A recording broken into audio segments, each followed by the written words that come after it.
के 2 दिवसीय कार्यक्रम में आज के इस मुख्यमंत्री उत्कृष्ट अलंकरण से संबंधित कार्यक्रम में मंच पर उपस्थित उत्तर प्रदेश पुलिस के महानिदेशक श्री राजीव कृष्ण जी, प्रमुख सचिव गृह Shri Sanjay Prasad ji, director SPG शालोक Sharma ji, police महानिदेशक कारागार श्री पीसी मीना जी, हमारे सभी वरिष्ठ पुलिस अधिकारीगण, वर्चुअल माध्यम से भी जुड़े हुए जनपद स्तरीय सभी हमारे पुलिस अधिकारीगण, मैं सबसे पहले पुलिस मंथन के इस अभिनव प्रयास के लिए डीजीपी उत्तर प्रदेश और उनकी पूरी टीम को एक सफलतम मंथन के लिए हृदय से बधाई देता हूं।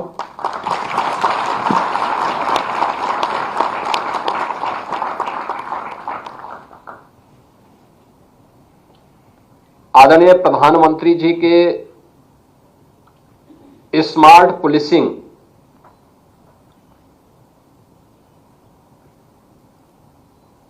और विजन 2047 विकसित और आत्मनिर्भर भारत के लिए किस प्रकार की पुलिस हमें चाहिए, उस लक्ष्य की प्राप्ति के लिए पिछले 2 दिनों के अंदर जो रोड मैप यहां तैयार किया गया है वह अत्यंत महत्वपूर्ण होगा और इसके लिए जिन 11 सत्रों पर हम लोगों ने यहां पर विचार किया है, उसको नजदीक से देखा है, वह हमारी भावी कार्य योजना को भी और भावी रणनीति का भी एक महत्वपूर्ण दस्तावेज साबित होने वाला है।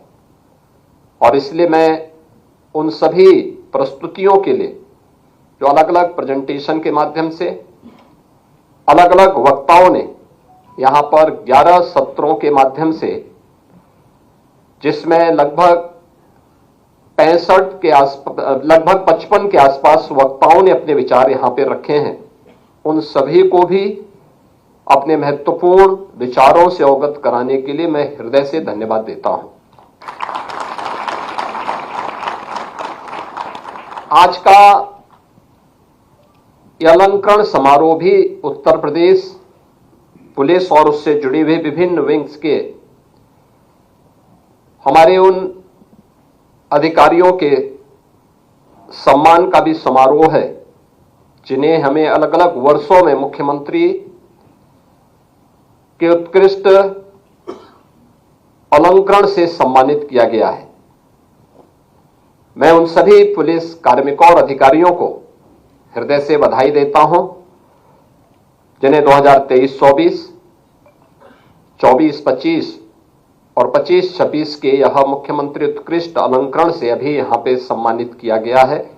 मैं उनको और उनकी पूरी टीम को, उनके परिवार के सभी सदस्यों को इस अवसर पर हृदय से अपनी बधाई देता हूं, अपनी शुभकामनाएं देता हूं। पिछले 2 दिनों से देश की आबादी के सबसे बड़े राज्य उत्तर प्रदेश में पुलिस मंथन के इस विशेष कार्यक्रम को हम लोगों ने आगे बढ़ाया है। और आप जानते हैं कि इसकी प्रेरणा का स्रोत है आदरणीय प्रधानमंत्री जी की डीजीज और आईजीपी की कॉन्फ्रेंस।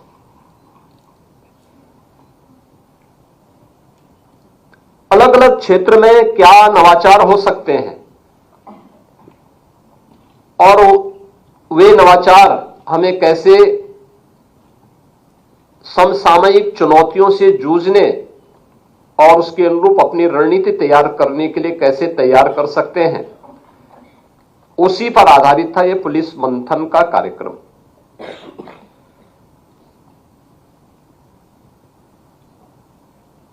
सबसे अच्छा रहा कि इस पूरे 2 दिवसीय सत्र के दौरान हर एक वक्ता ने और हर एक प्रेजेंटेशन में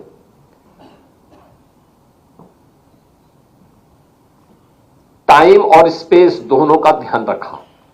यानी जिसे आप कह सकते हैं कि यूपी पुलिस अपने समय के प्रति समयबद्ध है, यह उसका एक उदाहरण यहां पर देखने को मिला है, जिसमें प्रस्तुतिकरण के जो आधार थे, बीट पुलिसिंग, यानी हमारा आधार क्या है, वहां से प्रारंभ हुआ और उसका एक सफलतम उदाहरण हमारे सामने 2020 में प्रारंभ हुआ मिशन शक्ति का कार्यक्रम है, जिसके रिजल्ट भी वहीं पे प्रस्तुत किए गए थे कि हमने 5th एडिशन में क्या सफलताएं प्राप्त की।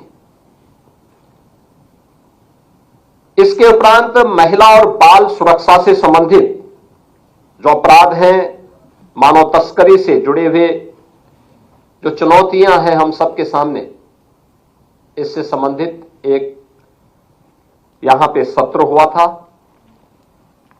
तीसरा जो सत्र हुआ था वो थाना प्रबंधन और उन्नयन से संबंधित था। पूरी पुलिस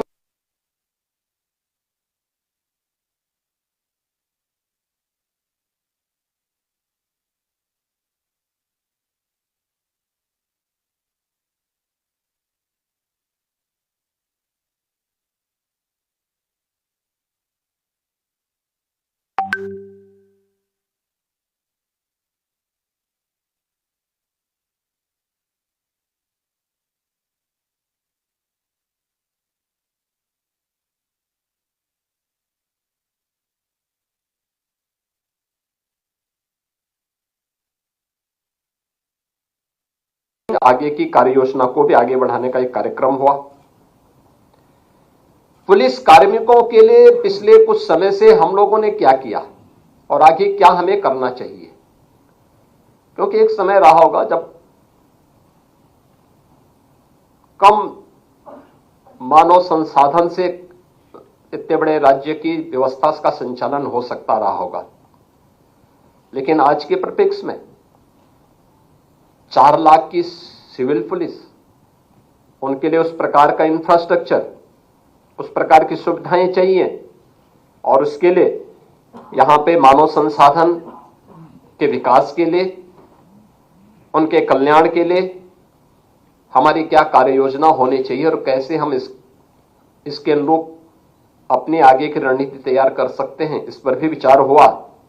लेकिन साथ साथ पुलिस बिहेवियर को लेकर के, उनकी ट्रेनिंग को लेकर के भी यहां पर महत्वपूर्ण प्रस्तुतियां हम सबके सामने प्रस्तुत किया गया। प्रोसिक्यूशन और कारागार के बारे में भी यहां पे एक महत्वपूर्ण सत्र आयोजित हुआ। CCTNS-2, न्याय संहिता और फॉरेंसिक पर आधारित भी एक महत्वपूर्ण सत्र हम सबके सामने यहां पर था, जिस पर इसके जो अधिकृत वक्ता थे, उस फील्ड के एक्सपर्ट थे, उन्होंने भी अपने महत्वपूर्ण विचारों से इस पूरे कार्यक्रम को और रोचक बनाने में अपना योगदान दिया। आज द्वितीय दिवस में 4 महत्वपूर्ण सत्र हुए हैं, जिनमें प्रातःकाल 8 बजे से लेकर के 10:30 बजे के बीच में आपदा प्रबंधन, सिविल डिफेंस एवं होमगार्ड्स, क्राउड मैनेजमेंट से संबंधित यह महत्वपूर्ण सत्र यहां पे संपन्न हुआ और इसके प्रांत इंटेलिजेंस और उसकी चुनौतियां, जैसे सोशल मीडिया, एनजीओस की भूमिका, नेपाल की सीमा, उत्तर प्रदेश राज्य की हमारी जो सीमा है उसकी खुली सीमा, आतंकवाद निरोधन, मादक द्रव्य, गौ तस्करी और संगठित अपराध पर केंद्रित ये 4 महत्वपूर्ण सत्र आज यहां पे संपन्न हुए हैं। और मैं कह सकता हूं कि जो 11 सत्र हैं, यह विकसित भारत के प्रधानमंत्री जी के विजन को 2047 में भारत विकसित भारत हो, आत्मनिर्भर हो, स्वाभाविक रूप से ये केवल भारत सरकार का ही इसके लिए रोड मैप नहीं होना है, राज्य सरकारों की भी अपनी भूमिका है। और जो मैंने कल अपने प्रारंभिक उद्बोधन में भी इस बात को कहा था कि हमारा परसेप्शन 8 साढ़े 8 वर्षों में बदला है, लोगों की हमारे प्रति धारणाएं बदली हैं। आप याद करिए, अगर उत्तर प्रदेश में ऐसे ही दंगे होते, ऐसे ही गुंडागिर्दी होती, अराजकता होती, महीनों महीनों कर्फ्यू रहता, क्या हमारे बारे में धारणाएं बदल जाती?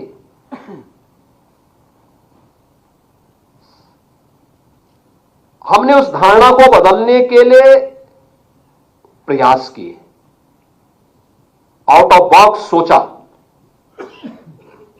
कानून के दायरे में रह करके कानून के दायरे का हर एक व्यक्ति को एहसास कराया। परिणाम है, लोगों की धारणा उत्तर प्रदेश के बारे में बदली।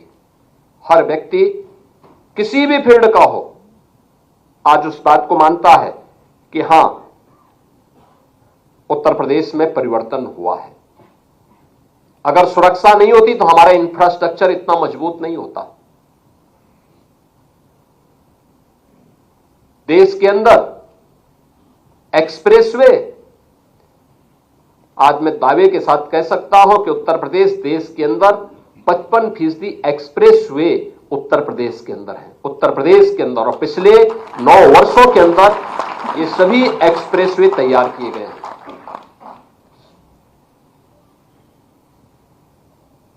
देश के अंदर सबसे बड़ा एयर कनेक्टिविटी का नेटवर्क भी यूपी के पास है। और अभी उत्तर प्रदेश देश का सबसे बड़ा एयरपोर्ट का शुभारंभ करने जा रहा है। इसी अगले महीने ही यह शुभारंभ हो जाएगा। देश का सबसे बड़ा रेल नेटवर्क भी यूपी के पास है, 16,000 किलोमीटर का रेल नेटवर्क। सबसे ज्यादा शहरों में मेट्रो का संचालन, पब्लिक ट्रांसपोर्ट की सुविधा उत्तर प्रदेश के अंदर है। देश के अंदर पहली रैपिड रेल और देश का पहला वाटरवे ये यूपी के अंदर आज संचालित हो रहा है। ये प्रयास करने से आगे बढ़ा है, लेकिन उसकी नींव है आज हर व्यक्ति यहां आता है, हर व्यक्ति निवेश करने को तैयार है। इसलिए क्योंकि उसको लगता है कि सुरक्षा है, उसको लगता है कानून का राज है, कोई चीटिंग नहीं होगी, किसी भी स्तर पर धोखा नहीं होगा, सुरक्षा का एहसास होता है। और उसके लिए जब उस प्रकार का वातावरण बनाया गया तो वह व्यक्ति इसके लिए तैयार हो पाया। और इसीलिए आज यहां निवेश भी है तो उसके अनुरूप हमने एम्प्लॉयमेंट भी दिया है। आप देखिए कितना पारदर्शी तरीके से हमने किसी का चेहरा नहीं देखा, किसी की जाति नहीं देखी, किसी का मत और मजहब नहीं देखा।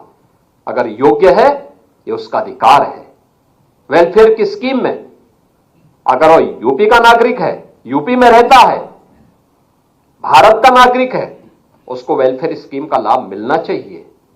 लेकिन जहां पर किसी ने कानून को ठेंगा दिखाने का प्रयास किया तो कानून ने उसको उसी प्रकार से उसकी गिरेबान को पकड़ने का काम भी किया है। और यह उत्तर प्रदेश ने करके दिखाया है, आज जिसका उदाहरण देश के अंदर अलग अलग राज्यों में भी लोग उदाहरण के रूप में प्रस्तुत करने का प्रयास कर रहे हैं। लेकिन वहां पर भी मीडिया, हम नहीं बोल रहे हैं लेकिन मीडिया उसको बोलते हैं यूपी मॉडल आ गया। ये प्रयास करने से होता है, आउट ऑफ बॉक्स जब हम कार्य करने का प्रयास करते हैं तब इस प्रकार की चीजें सामने आती हैं।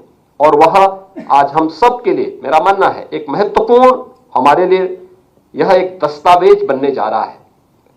याद करिए, इसी उत्तर प्रदेश में आदरणीय प्रधानमंत्री जी ने डीजीपी और आईजीपी कॉन्फ्रेंस में इस बात को कहा था, स्मार्ट पुलिसिंग का एक विजन देश को दिया था। और उस समय उन्होंने कहा था कि स्मार्ट पुलिसिंग के सूत्र भी उन्होंने उस समय बताए थे। और मुझे लगता है हर पुलिस अधिकारी, हर पुलिस कार्मिक को उसको अपने जीवन का मंत्र बनाना चाहिए। उन्होंने कहा था कि स्मार्ट पुलिसिंग का मतलब क्या है? Strict and sensitive, modern and mobile, alert and accountable, reliable and responsive, techno savvy and trained. यह सूत्र हमें कानून प्रवर्तन के भविष्य के लिए निरंतर और स्पष्ट मार्गदर्शन भी यह हम सबका करता है। यानी भविष्य की चुनौतियों के प्रति हम सबको सदैव तैयार रखता है। इस दृष्टि से हमें इन सभी बातों को अपने जीवन का हिस्सा बनाना पड़ेगा। थाना प्रबंधन से जुड़ा हुआ सत्र, जिसके बारे में मैंने पहले भी कहा, वास्तव में हमारी नींव है। हमारा व्यवहार कॉमन मैन के प्रति क्या है, ये केवल हमारी संवेदनशीलता को ही प्रदर्शित नहीं करता, हमारे लिए ह्यूमन इंटेलिजेंस का भी वह एक माध्यम बनता है। मैं आपको बताऊं, मेरे पास जितनी भी सूचनाएं आती हैं, ज्यादातर मैं ह्यूमन इंटेलिजेंस के माध्यम से मुझे जमीनी हकीकतों की जानकारी मिल पाती है, क्योंकि मैं इसीलिए जनता दर्शन कार्यक्रम में नियमित रूप से जाता हूं। एप्लीकेशन उसकी वो शिकायत नहीं करता, और मुझे इस चीज पे अचानक मुझे अच्छा नहीं लगता जब कोई किसी एक दूसरे की शिकायत करता है, लेकिन मैं उसकी एप्लीकेशन को देख करके, उसकी प्रार्थना पत्र को देख करके, उसकी पीड़ा को देख करके समझ सकता हूं कि जमीनी धरातल पर क्या हो रहा है, और जमीनी हकीकत के बारे में मुझे जानकारी मिलती है। और इसलिए ह्यूमन इंटेलिजेंस यह आज हम सबका एक सबसे बड़ा हथियार है, और इसका हम बेहतर तरीके से उपयोग कर सकते हैं। इसके लिए हमें संवाद बनाना पड़ेगा। कोई भी थानाध्यक्ष हो, हल्के का दरोगा हो, सर्किल का हमारा इंचार्ज जो डिप्टी एसपी हो, या जिले का पुलिस अधीक्षक हो, या रेंज और जोन के अधिकारी हो, इन सबके स्तर पर अलग अलग तबके के लोगों के साथ एक बेहतर संवाद की स्थिति पैदा करना। अक्सर होता क्या है, पर्व और त्योहार के दौरान हम पीस कमेटी की बैठक बुलाते हैं, शेष अन्य अवसरों पर हम इन सभी बातों को विस्मृत सा कर देते हैं, भूल से जाते हैं। मैं बार बार कहता हूं कि आप जब जिले में जा रहे हैं तो एक बार जनप्रतिनिधियों से बातचीत कर लें। महीने में एक बार आप उनके साथ बैठ जाएंगे। मैं मानता हूं जनप्रतिनिधि इस लोकतांत्रिक व्यवस्था की एक महत्वपूर्ण कड़ी है, हम उसको नजरअंदाज नहीं कर सकते। लेकिन अगर हम वास्तविक स्थिति के बारे में उसे अवगत कराएंगे तो कोई भी जनप्रतिनिधि गलत कार्य के लिए नहीं बोलता, लेकिन हमें अवगत कराना पड़ेगा, बताना पड़ेगा।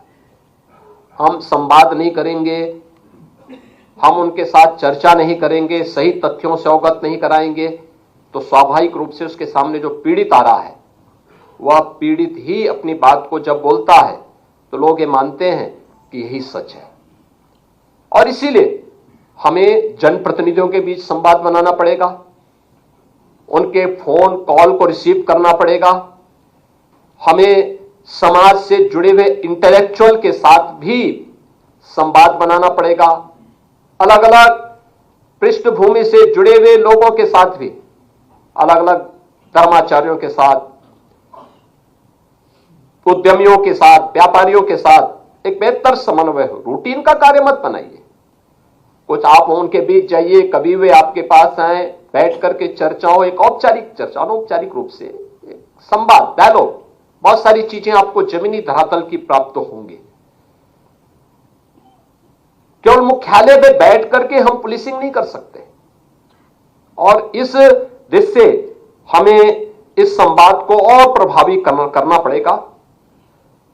थाना, सर्किल और पुलिस लाइन, इन तीनों में भी बेहतर समन्वय हो। देखिए, मैं अक्सर कहता हूं कि घटना घटित होती है कहीं पे, हम थाना इंचार्ज को जवाबदेही बनाते हैं। सर्किल की भूमिका क्या है? सर्किल समन्वय बनाने में कितना योगदान दे पा रहा है? हमने कभी उस पर ध्यान नहीं दिया। अगर हम इन तीनों में बेहतर समन्वय बना लें, मेरा मानना है कि यह सुरक्षा व्यवस्था को मजबूत करने में बहुत बड़ा योगदान दे सकता है, और इस दिशा में हमारा प्रयास होना चाहिए। पुलिस बल का दोस्ताना व्यवहार और उसकी संवेदना एक कॉमन मैन की समस्या का समाधान तो करता ही है। कॉमन मैन के मन में आपके प्रति एक बेहतर धारणा भी बनता है, और उसको बनाए रखने के लिए, देखिए मैं बार बार इस बात को कहता हूं, मेरे पास लोग आते हैं, अलग अलग तबके के लोगों से मैं मिलता हूं, बातचीत करता हूं, तो मैं बहुत सारी चीजों को इस बार रूप में देखता हूं। किसी अच्छे पुलिस अधिकारी का ट्रांसफर होता है या प्रमोशन होता है, उसके बाद जाता है, या टेन्योर, हमने प्रयास किया है कि पॉलिटिकल इंटरफेरेंस न्यूनतम रहे। लोकतांत्रिक व्यवस्था में एक चुनौतीपूर्ण कार्य है और न्यूनतम है। पिछले 9 वर्षों के अंदर आपने देखा होगा न्यूनतम इंटरफेरेंस, और न्यूनतम इंटरफेरेंस के साथ साथ आपको कार्य करने की जितनी स्वतंत्रता दी गई है कि आप परफॉर्म कर सकें, इसलिए कि जिससे बिना किसी हस्तक्षेप के, लेकिन हमारा भी कुछ दायित्व बनता है। और उस दायित्व के दौरान मैं देखता हूं, जब किसी पुलिस अधिकारी के टेन्योर, उसमें हमने स्थिरता भी दी है प्रशासन को। आप देखें, एवरेज एक पुलिस अधिकारी मिनिमम 2 वर्ष तक एक जिले के अंदर अपनी सेवा दे रहा है, रेंज में सेवा दे रहा है। कभी नहीं हुआ, मैं पिछले आंकड़े निकालता हूं, 3 महीने, 4 महीने, 1 महीने, कुछ ही दिनों के अंदर फिर वहां से ट्रांसफर हो जाता था। काम ही नहीं मिलता था। जब तक वो समझे, वहां की सामाजिक और भौगोलिक स्थिति को समझे, तब तक वहां से उसे बाहर का रास्ता दिखा दिया जाता था। क्या समझता? अव्यवस्था फिर पैदा होती, लेकिन वह स्थिरता प्रशासन में दी गई, पुलिस में दी गई। लेकिन जब किसी अच्छे पुलिस अधिकारी का ट्रांसफर होता है, पब्लिक से हमारे बीच में सिफारिश आती है कि साहब अच्छा अधिकारी था।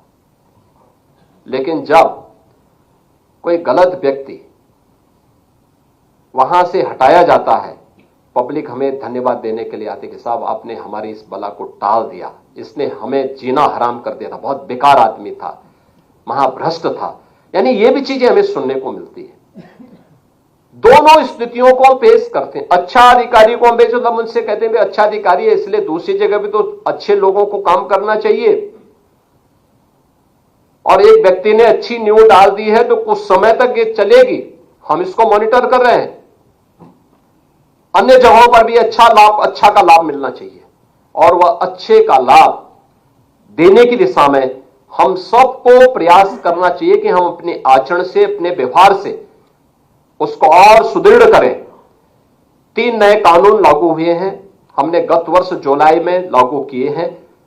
और याद रखना, ये तीनों जो नए कानून हैं, इनकी अवधारणा न्याय पर आधारित है, जिसमें भारतीय न्याय संहिता 2023, भारतीय नागरिक संहिता 2023 और भारतीय साक्ष्य संहिता 2023, इसके बारे में अधिक से अधिक जागरूकता पैदा करना। हर पुलिस कार्मिक के साथ साथ इसके बारे में हमें अलग अलग तबके के साथ में बैठक करके इस इंटरेक्शन को बढ़ाना, और इसके बारे में हमें अपने आप को अपडेट करना होगा। और मेरा मानना है कि दक्ष, न्यायप्रिय, पारदर्शी, जवाबदेह और निष्ठा के साथ जनसेवा के प्रति संवेदनशील जो पुलिस बल है, यही अंततः कानून का राज स्थापित करने में महत्वपूर्ण भूमिका का निर्वहन करेगा, और जो हम सबके जीवन का संकल्प है। ये कानून का राज ही है जो देश के अंदर सबसे बड़ी आबादी के राज्य के मन में, आधी आबादी के मन में, जो सबसे असुरक्षित अपने आप को महसूस करती थी, उन सबके मन में एक नया विश्वास पैदा कर रही है। और मैं मानता हूं इसी कानून के राज के लिए हमें अपने आप को अपडेट होना पड़ेगा, हर एक परिस्थिति से, हर चुनौती से जूझने के लिए तैयार होना पड़ेगा और इसके लिए एक बेहतर प्लेटफॉर्म पुलिस मंथन का मिला है। पुलिस मंथन के इस अवसर पर बहुत सारे प्रस्ताव हमारे सामने आए। हम पुलिस के इंफ्रास्ट्रक्चर को बढ़ा रहे हैं।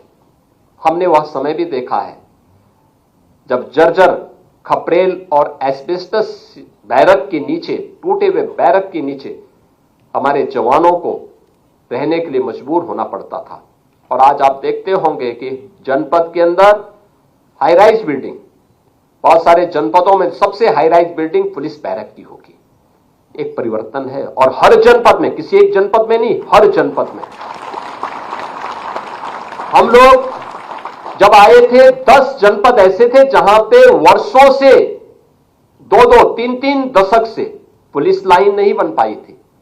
हम लोगों ने वह पैसा भी गृह विभाग को उपलब्ध करवाया है। पैसा उन जनपदों को जाए, वहां पर ये चीजें स्थापित होनी चाहिए। पीएससी की जिन कंपनियों को समाप्त किया गया था उनका पुनर्गठन किया गया। पीएससी की महिला वाहिनियों का गठन किया गया। महिला कार्मिकों की संख्या इसमें बढ़े। आज वह 13% से बढ़कर के 36% से ऊपर महिला कार्मिक हमारी व्यवस्था के अंग बने हुए हैं। लगातार उस पर कार्य हो रहा है और आज एक सुरक्षा का बेहतर माहौल दिया है। बहुत सारे नवाचार इस दौरान हुए हैं। प्रदेश सरकार ने जिन चीजों को यहां पर लागू करने का काम किया है, और मुझे लगता है कि साइबर मुख्यालय के बारे में जो हमारी आगे की प्रक्रिया का हिस्सा है, हमें तत्काल इस पर अपनी कार्रवाई को आगे बढ़ाना चाहिए। हर पुलिस कमिश्नरेट का अपना एक अच्छा भवन हो, उसके मानकीकरण की दिशा में अविलंब निर्णय लेते हुए इस कार्य को आगे बढ़ाना पड़ेगा। मॉडल थाने शहरी क्षेत्र में, ग्रामीण क्षेत्र में किस प्रकार के होने चाहिए, हमें उसके बारे में अपने आप को तैयार करना चाहिए। प्रदेश के अंदर हमें अन्य कार्यों के साथ ही मिशन शक्ति से जुड़ी हुई जो महिला बीट अधिकारी हैं, उनके लिए भी हमारा प्रयास होना चाहिए कि यक्स ऐप के साथ तो सब जुड़ेंगे ही, हर कार्य को वे अपडेट करेंगे, लेकिन स्कूटी उन्हें उपलब्ध हो और इस कार्यक्रम को हम तेजी के साथ आगे बढ़ा सकें, यह आज की आवश्यकता है।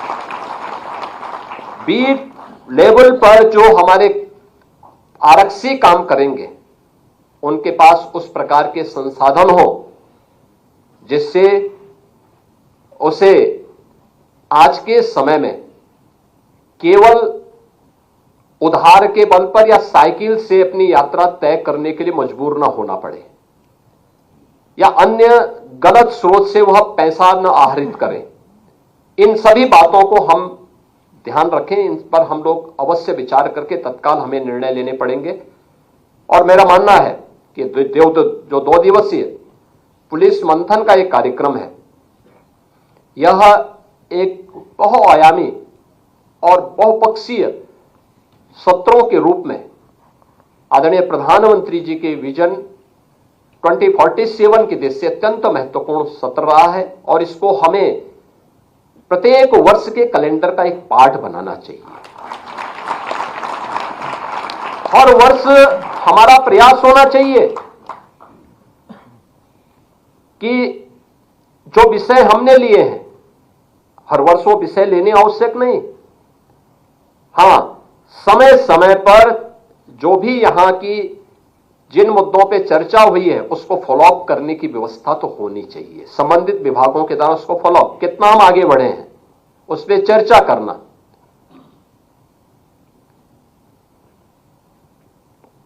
पुलिस महानिदेशक के स्तर पर निरंतर उसकी प्रोग्रेस रिपोर्ट से अवगत कराते रहना और किसी स्तर पर कोई बैरियर है तो उस बैरियर को हटाने की तैयारी करना ससमय, जिससे हम समय रहते हुए जो चीजों पे चर्चा हुई है वह केवल आज यहां पर सामान्य आचार ही नहीं, बल्कि केवल विचार के स्तर पर नहीं, बल्कि उसको व्यवहारिक स्तर पर भी हम जमीनी धरातल पर उतार सकें, उसको फॉलोअप करने की व्यवस्था भी हमारी होनी चाहिए। और प्रयास होना चाहिए कि दिसंबर के अंतिम सप्ताह में ऐसे ही शनिवार रविवार के दिन 2 दिन का समय लेकर के अगर हम इस पुलिस मंथन के कार्यक्रम को अलग विषय के साथ साथ और अलग अलग सक्सेस स्टोरी को भी उसके साथ समाहित करें। जैसे कुछ अच्छे उदाहरण प्रस्तुत हुए थे। सीपी आगरा ने आगरा की उस घटना का उल्लेख किया था जो वहां पे कन्वर्जन के साथ साथ नेशनल सिक्योरिटी के लिए एक थ्रेट आगरा से देखने को मिला था। यह उदाहरण आंखों को खोलने वाला है। एक जगह का नहीं, अनेक जगहों पर इस प्रकार की चीजें मिलेंगी और केवल कन्वर्जन से जुड़ा हुआ मामला नहीं है। और राष्ट्रीय सुरक्षा के सामने पैदा की जाने वाली आने वाली चुनौतियां हैं और इन सभी पर आने वाले समय में हमें अपने आप को तैयार करना होगा। और पहले से ये प्रेजेंटेशन जो मैंने पहले भी कहा कि टाइम एंड स्पेस का पूरा ध्यान रखा गया। यानी अक्सर होता है कि कोई व्यक्ति महाकाल का शिकार क्यों होता है, क्योंकि वह काल का ध्यान नहीं देता है। लेकिन यहां पर मुझे लगता है कि आपने काल का ध्यान रखा तो महाकाल भी आपका सहयोग करेगा। इस विश्वास के साथ मैं एक बार फिर से इस 2 दिवसीय पुलिस मंथन के लिए पुलिस महानिदेशक और उनकी पूरी टीम को हृदय से बधाई देता हूं। उन सभी अधिकारियों को जिन्होंने और उन एक्सपर्ट्स को भी धन्यवाद देता हूं जिन्होंने अपने प्रस्तुतिकरण को यहां पर बेहतरीन तरीके से समयबद्ध तरीके से आगे बढ़ाया है। और मैं बधाई देता हूं अपने उन अधिकारियों और जवानों को जिन्हें आज यहां पे मुख्यमंत्री उत्कृष्ट अलंकरण से सम्मानित किया गया है। उन सबको मैं हृदय से बधाई देता हूं। धन्यवाद। जय हिंद।